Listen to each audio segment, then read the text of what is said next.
10 নম্বর video clip আমরা জানবো, যদি কেউ কাকে ডাকা হয়, আহ্বান করা হয় এবং তার কাছে প্রতিনিধি পাঠানো হয়, তাকে ডেকে আনো, প্রতিনিধি গিয়ে খবর দিল, ওই ব্যক্তি যখন গেটে আসবে প্রতিনিধি সহ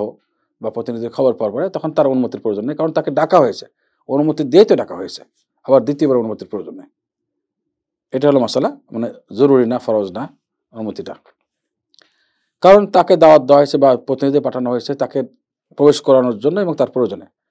সুতরাং এটা তো অটোমেটিক ইস্তিজান বা অনুমতি হয়ে গেছে, অনুমতি দিয়ে তো পাঠিয়েছেন।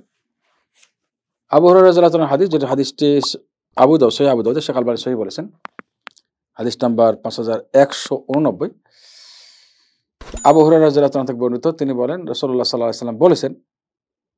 রাসূলুর রাজুল ইলা রাজুল ইযনুহু, কোনো ব্যক্তি যদি কাউকে দূত পাঠায় বা কোনো প্রতিনিধি পাঠায় কাকে ডাকার জন্য, তা এটা অটোমেটিক তার অনুমতি হয়ে গেছে, আলাদাভাবে গেটে গিয়ে অনুমতির প্রয়োজন নেই। সুতরাং কেউ যদি আবার যদি ঘরে ঢোকার সময় অনুমতি নেয়, ধরুন কাউকে ডাকতে পাঠালো,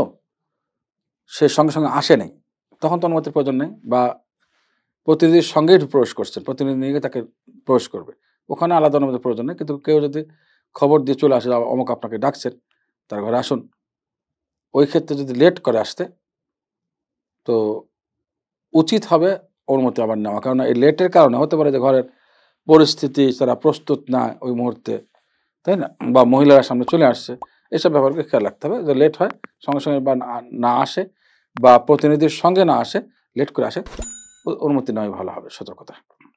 আসসালামু আলাইকুম রহমতুল্লাহ।